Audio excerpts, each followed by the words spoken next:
자, 쐐기 하단에 위태롭게 걸려있는 비트코인. 결국 오늘 밤에 결판이 나죠. 오늘 이슈가 정말 많습니다, 여러분. 오늘 9시 반 미국의 노동보고서, 그리고 사실상 끝을 향해 달려가고 있는 클래리티법에 대한 현 상황까지. 저는 지금 자리에서 이 쐐기의 하단을 이탈하고 다시 한번 우리가 기존에 활용할 수 있었던 채널 어떻게 잡았습니까? 4시간 봉에서 한번 잡아보겠습니다. 66.9K 고점부터 해서 내려오는 이런 식의 저항선을 우리가 확장하는 형태로서 채널을 하나 받아볼 수가 있겠죠. 결국 이 채널 확장 상단을 맞고 떨어지는 형태까지 관측되고 있는데, 이런 상황에서 여러분들이 지금 알아두셔야 하는 사항들에 대해서 제가 준비를 해왔으니까요. 좋아요 하나씩만 부탁드리면서 이 내용까지 자세히 한번 들어보시죠.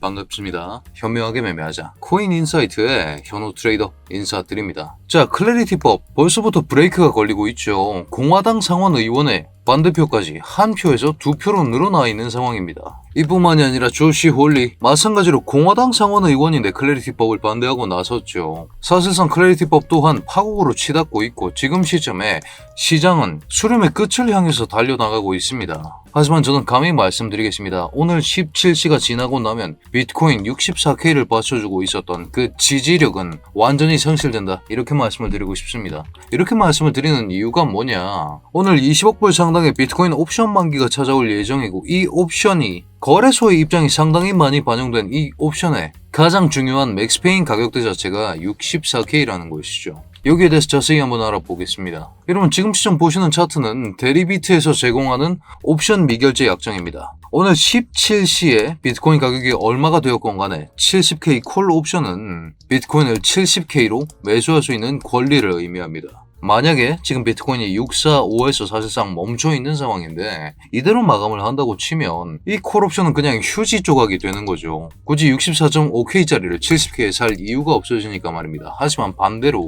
만약에 비트코인이 75K를 갔다고 칩시다. 그렇게 되면 어떤 경우의 수가 생기느냐, 이 70K 콜옵션을 행사하면서 75K짜리를 70K에 삽니다. 그러면 5K만큼의 차익이 생기겠죠. 이 차익이 옵션 매수자들이 노리는 프리미엄이고 옵션 매도자들이 물어줘야 하는 손해 금액인 것입니다. 그렇기 때문에 옵션 매도자들 한번 봅시다. 데리비트, 바이낸스 그리고 OKX 이 거래소는 옵션 매수자들이 최대한 고통스러운 가격, 옵션 매수자들이 가장 많은 프리미엄을 상실하는 그런 가격대로 비트코인의 가격을 맞추기 위해서 노력합니다. 지금 장세를 한번 봅시다. 거래량이 바짝 쪼그라들었죠. 거래소에서 가격을 통제하기 가장 쉬운 구간이라는 의미 또한 됩니다. 그렇기 때문에 거래소가 더 이상 가격을 통제하지 않아도 되는 17시가 지나고 나면 64K, 여기로의 인력 자체가 완전히 상실된다는 의미 또한 되는 것이죠. 자, 그런 상황 자체가 그렇게 좋지가 않습니다. 제가 가로선 하나 넣어볼 거고 그 좌표를 65000 65K로 설정해 보겠습니다. 65K에 대해서 우리가 3번의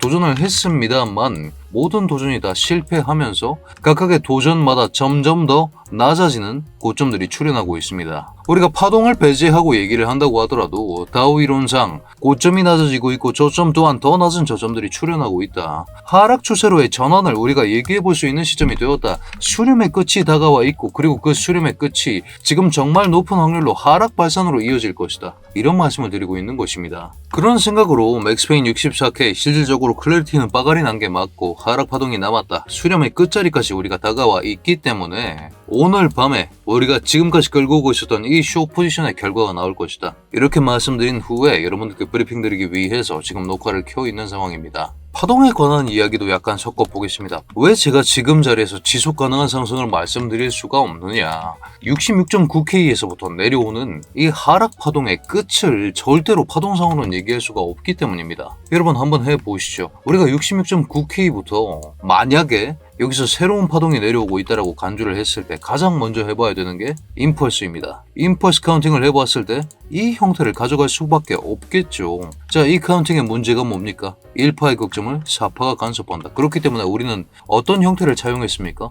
그러면 이건 ABC로서 처리하는 게 맞겠다라고 말씀을 드렸죠. ABC로 처리하고 났으면 조정이 끝났으니까 뭐가 와야 됩니까? 임펄스의 재개가 찾아와야 되죠. 1파가 이렇게 올렸고 2파가 1파의 100%를 벌써 되돌렸습니다. 그러면 이 저점이 훼손된 순간부터 조정의 지속을 우리는 얘기할 수밖에 없고 조정의 지속이 나오고 있기 때문에 그러면 이건 복합 조정의 형태로서 여기서부터 W파가 내려왔고 X파로 올렸고 Y파로 지금 내려가고 있는 형태로밖에 말이 안 된다는 거죠. 이 저점의 출현 때문에 그렇습니다. 자, 그러면 결국 지금 Y파가 전개 중이라고 읽어야 되는데 아니 현우야, 네가 보고 있는 카운팅은 대체 뭐길래 이 위에서 이렇게 버티고 있는데 아직까지도 쉬운 얘기만 하는 것이냐 궁금하실 수도 있겠죠. 세부 카운팅, 지금 보고 있는 가장 가능성 높은 세부 카운팅은 A파가 이렇게 뻗었고 B파로 지금 억지로 올리고 있으며 C파가 지금 나오고 있다라고 생각하는데 B파가 좀 과도하게 늘어진 형태는 맞습니다. 우리가 이전 ABC를 한번 살펴본다고 하더라도 기간적인 비율을 보자고 하는 겁니다.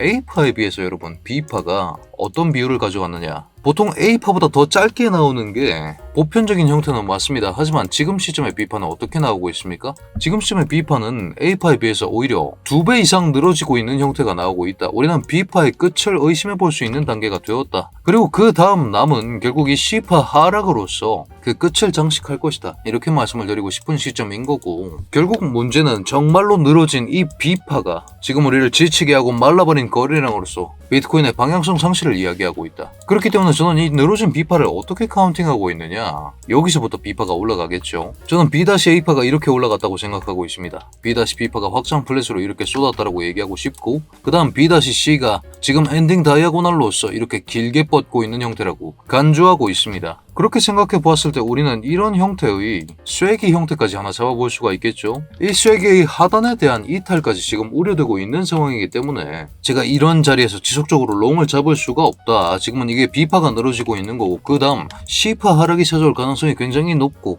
거래량 또한 말라 있으며 현물이 받쳐주지 않는 자리라고 계속 강조드리면서 결국 C파 하락이 나온 구간이다. B파가 너무 오래 늘어지면서 많이들 피곤하실 텐데 오늘 밤에 그 결과가 나올 거라 생각한다. 결국 진행 중인 파동 자체가 66.9K부터 내려온 이 하락 파동의 마감이 전혀 나올 수가 없는데, 이런 카운팅이 지금 전무한 상황인데 펀딩비 또한 양펀비가 잡히고 있는 상황에서 여러분들께 롱 포지션을 드릴 수가 없다. 길게 끌리더라도 포지션 오픈과 포지션 종료에는 반드시 근거와 기준이 필요하다. 다시 한번 이렇게 강조드리면서 여러분들께도 지금 자리 제가 어떻게 파악하고 있는지, 또 제가 오픈하거나 종료한 근거는 무엇인지 이런 내용 확인해 보시면서 매매하시길 권장드리면서 제가 실시간 브리핑 드리고 있는 제 텔레그램 입장 링크를 고정 댓글에 남겨두었습니다. 다만 여러분, 입장 전에 아직까지 구독, 좋아요 눌러주지 않으셨다면 지금 한 번씩만 눌러주신 후에 입장해 주시길 부탁드리겠습니다. 아니 현우야, 그래 쇼싱 건 잘 알겠다. 그럼 넌 어디까지 보겠느냐? 지금 제일 먼저 테스트 해줘야 되는 구간이 결국 어디입니까? 여기서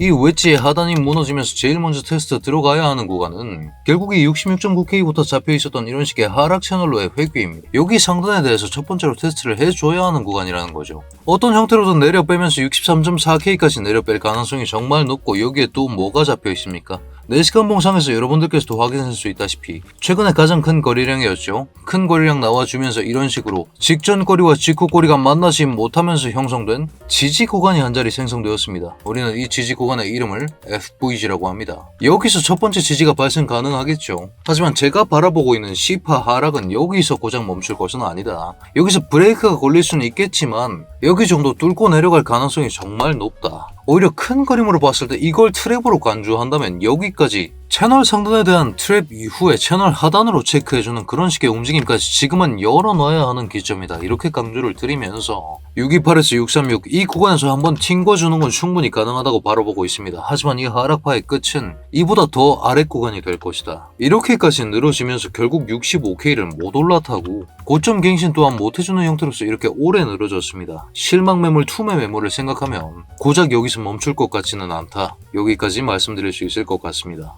자, 그렇기 때문에 오늘 브리핑을 요약해보자면 65K 도전 실패 이후에 단기적으로도 하락 추세로 전환이 되었습니다. 고점이 낮아지고 있고 더 낮아지는 저점 또한 한번 출현한 형태가 나왔죠. 장기 추세는 애초에 이 고점에 대한 돌파를 실패했기 때문에 애초에 상승 추세로 변곡된 적이 없었고 지속적으로 하락 추세가 나와주고 있다는 사실을 여러분들께서 반드시 기억하시길 바라겠습니다. 클래리티 법안도 방금 들어온 소식에 의하면 표결 자체가 9월로 연기되었는데 표결이 9월로 연기되는 시점이라면 11월에 미국 중간선거로 인해서 이 표결 또한 나가리게 될 가능성이 정말 높다. 연내 클래리티 통과는 실패했다라고 간주하고 있다. 이렇게 말씀드리고 싶고 옵션 만기가 17시에 예정되어 있습니다. 17시가 지나고 나면 거래소의 입장에서는 64K를 받쳐줄 이유가 없다. 64K에 대한 강제력이 상실될 것이다. 비트코인 차트 자체만 바라보고 있다면 옵션 만기 17시 이후의 하락을 기대해봐도 좋습니다. 여기에 기름을 끼얹느냐 혹은 물을 끼얹느냐 그건 9시 반에 나올 미국 노동 보고서가 될 것이고 우리는 여기에 맞춰서 발빠르게 대응할 준비를 해야 된다.